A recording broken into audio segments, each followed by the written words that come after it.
Aí eu fiquei pensando, puxa, quantas pessoas não devem ser adoecidas, porque vivem arrastando o passado na seguinte condição: poxa, se eu tivesse sido diferente, eu estaria assim agora.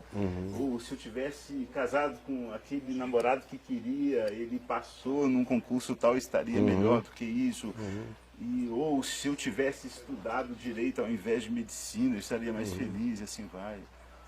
E quantas pessoas não conseguem avançar na vida, Caio? Por causa desse passado que fica ali, ó, da perspectiva de que poderia ter sido diferente, quando não é assim, né? E não só não é assim, como se fosse assim não haveria chance de vida, de novidade de vida. Se fosse assim. Se fosse assim, se esse fosse algum elemento que a gente pudesse trazer para viver no e se, nessa existência hipotética, quem quer que faça isso, quando faz assim, experimenta inevitavelmente as consequências de fazer assim. Porque quais são as consequências? Número um, o cara perde completamente a possibilidade de transformar o dia de hoje num dia de mudança e de arrependimento. Porque esse arrependimento do passado não produz novidade de vida. Produz amargura, produz lamúria e produz, às vezes, no presente apenas um descontrole.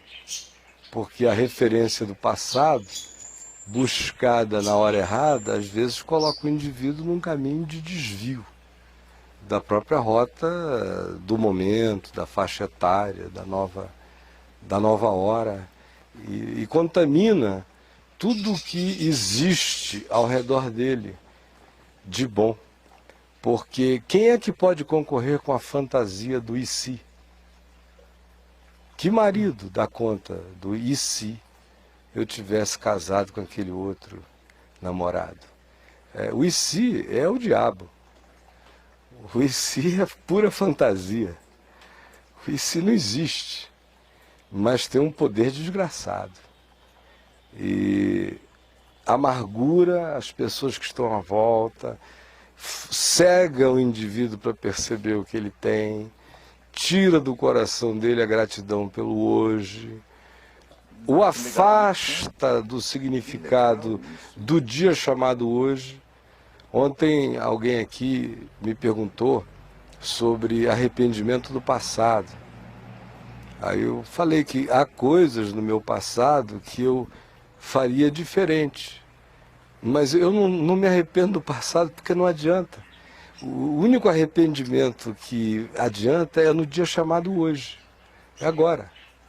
Neste dia. Só que a maioria das pessoas fica no e se em relação ao passado e não pega a energia espiritual para tomar as decisões que podem mudar a vida hoje. No único dia possível de ser vivido, mexido, transformado, que é esse instante, é esse agora, é esse dia chamado hoje. Então o passado, na realidade, é aquilo em razão do que a maioria das pessoas vivem.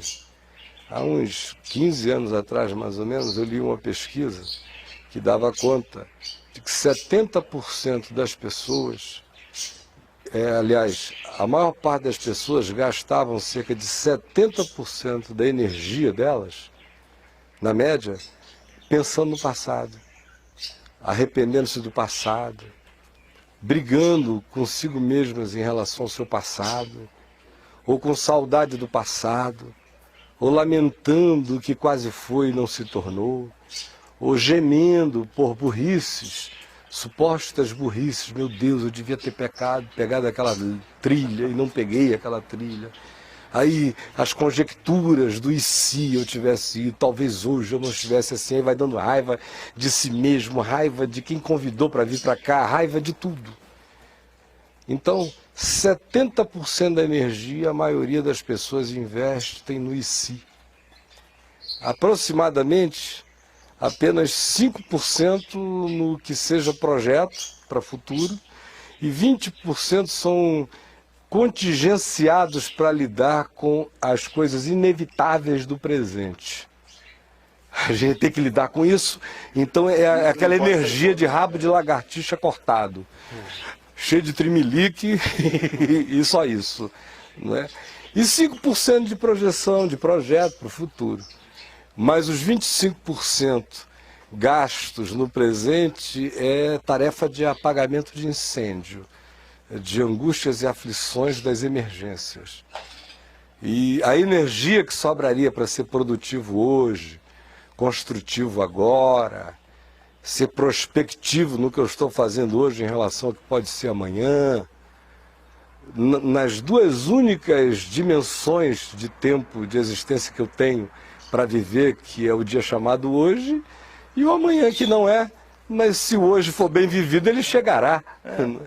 Mas ficamos todos nós investindo a maior parte da nossa energia nas considerações do passado.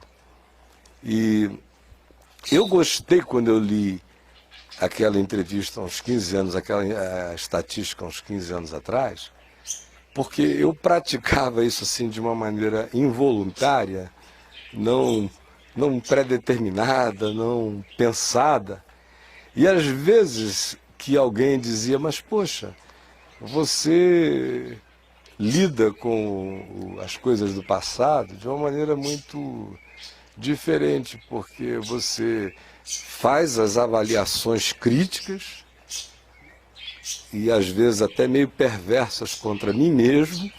Eu sou o pior crítico que eu tenho, sou eu. E aí eu sou horrível como crítico de mim mesmo. E aí, mas ao mesmo tempo, você não fica rodando em volta daquilo. Você constata, decide e vai. E eu, de fato, sempre lidei desse modo com praticamente tudo na vida, né? Praticamente tudo.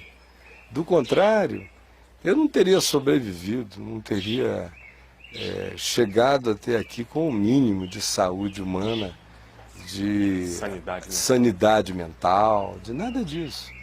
Isso é uma coisa que eu venho praticando a vida inteira. Quando eu conheci o Evangelho, e não só o Evangelho, mas o vi também manifestar-se de uma maneira muito clara e simples na vida do meu pai, e papai era uma pessoa sem passado. Ele só tinha passado de história boa para te contar. Tudo que o passado tinha feito de bom, e que ele discernia como bom, às vezes até na dor, ele contava como coisa boa. Um homem sem passado que carregou tudo de bom do passado, atualizou em todos os dias chamados hoje e processou aquilo para todas as projeções de sabedoria para amanhã. A vida inteira ele foi assim mesmo antes de se converter. Quando se converteu, esse negócio virou límpido e cristalino.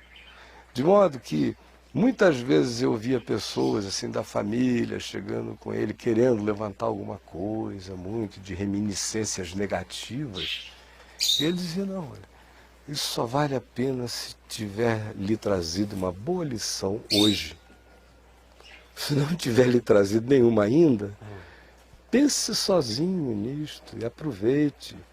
E aprenda com a lição que isso possa ter lhe dado. Do contrário, não resulta em nada positivo.